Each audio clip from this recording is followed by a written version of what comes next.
Okay, so this question is, I'm actually answering a friend's question here. I won't say their name in case they don't want to be named, but I'm just going to read out the basics of it. I'm not going to give anything personal away, and then I'll answer the question.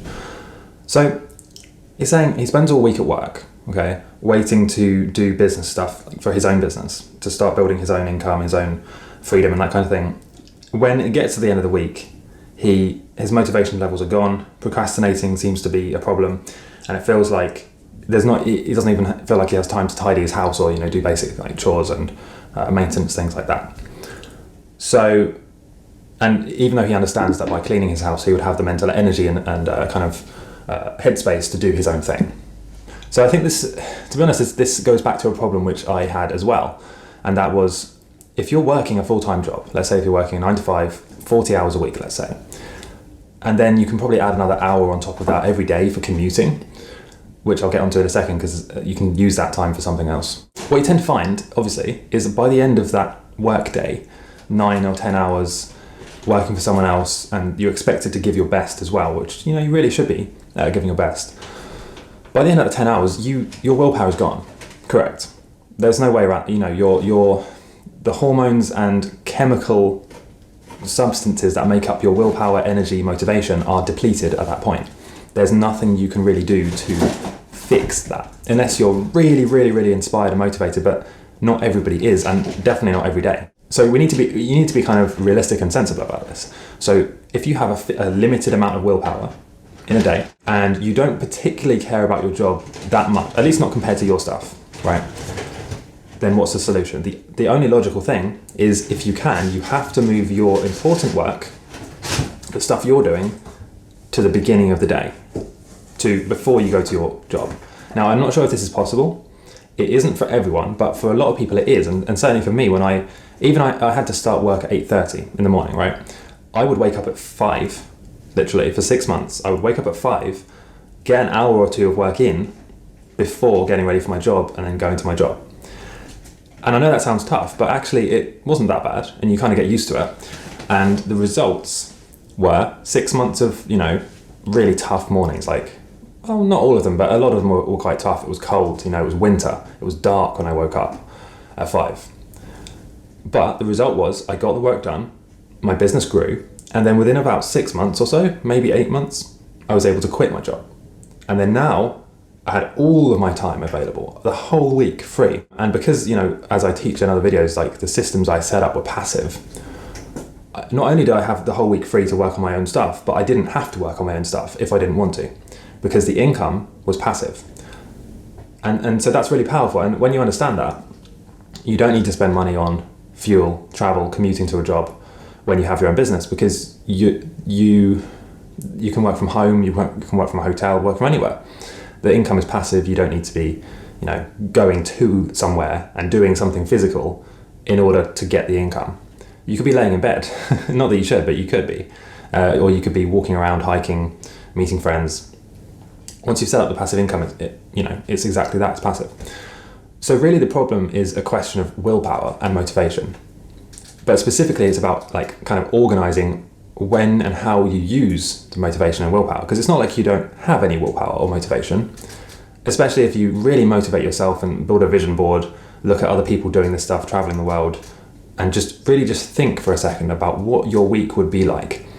If you wake up whenever you want, do whatever you want, especially do the things you love doing, and you didn't have to answer to anyone. You didn't have to deal with an annoying coworker, a boss telling you what to do, people or clients just annoying you and pulling you in this direction and just draining your willpower and energy. Imagine if you didn't have to do that.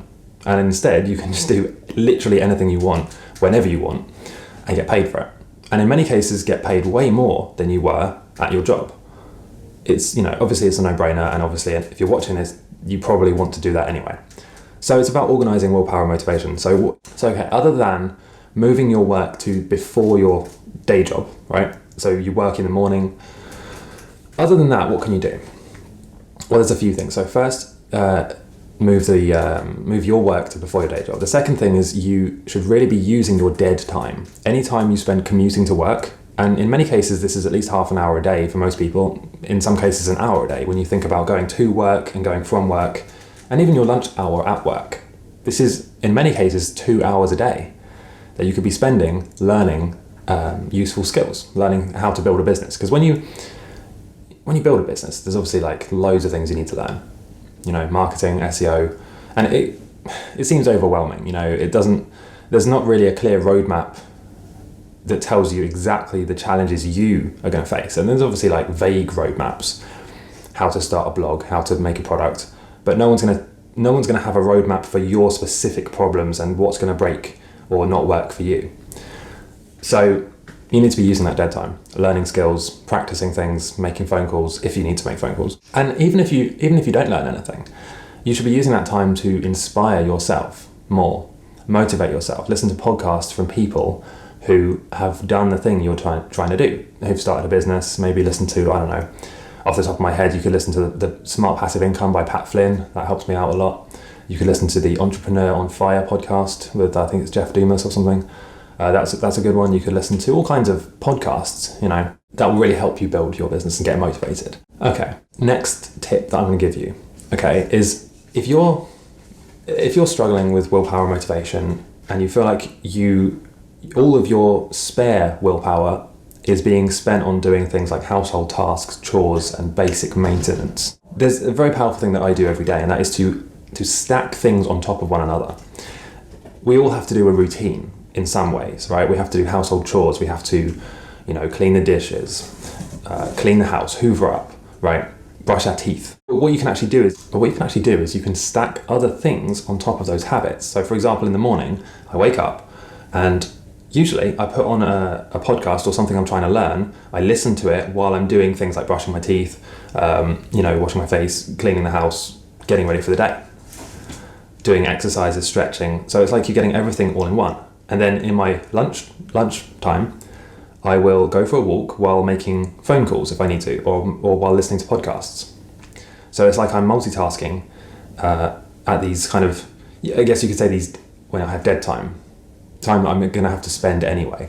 So in this case, this will be when you, let's say when you're working out, listen to a podcast. When you're going for a walk, make phone calls. So you kind of get these things kind of stacked into one. When you clean the house, listen to a tutorial video on how SEO works, right?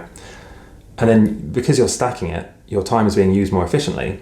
You were going to use the time anyway, and then therefore more time to work on your own business. So that's really, maybe there's one other thing I could mention. The most important one is to make time for your stuff before your actual day job. And once you've done that for a while, especially if you have some income or savings going on from your own stuff, especially if you have savings, you should really look at reducing your normal work week to 4 days. And even that extra day will make a huge difference to you. And I did this as well when I was starting out. I had a full-time job at an agency, and what I did is I negotiated going down to 3 days a week instead of 5. And those 2 days that I was able to spend on my own business made the world of difference. You know, I was able to do so much in those 2 days because you wake up, and like I said at that time, I was waking up at 5. So I would wake up at 5 on those 2 days and have literally 10 or more hours each day to work on my own business and to get things started. Another thing, and this is really powerful, right? When you first get started, you're obviously learning all these different things.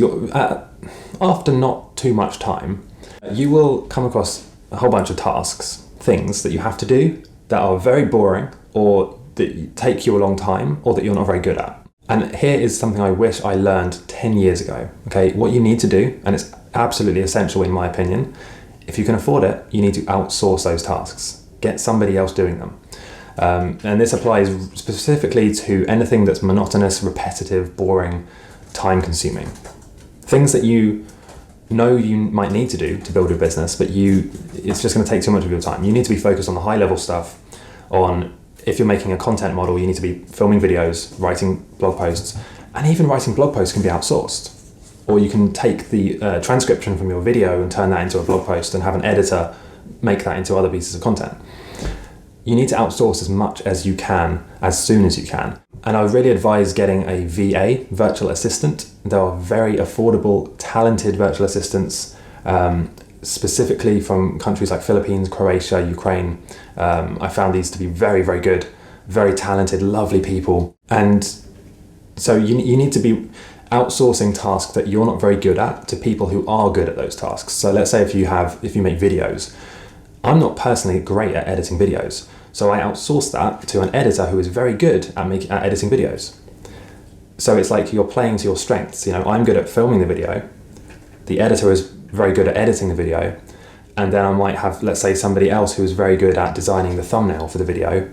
And so, but this doesn't just apply to videos. This applies really to any part of a business. You need to be, need to be doing the tasks you enjoy and you're good at. And then you outsource the tasks that you're not good at to people who are good at them. And this took me years to learn this, But if you can do that, even if you can do, let's say you're working a full-time job and you want to build your own business and you know the tasks you need to do, even if you outsource 2 hours a week of those tasks, that's 2 extra hours that you have to work on the higher level stuff. And 2 hours, that's going to make a big difference to you, especially if it's every week from now on. Now imagine if you could outsource an hour a day of tasks. Anyway, so this video's gone on long enough. I hope this makes sense. If you have any questions, let me know, and I'd love to hear what you think.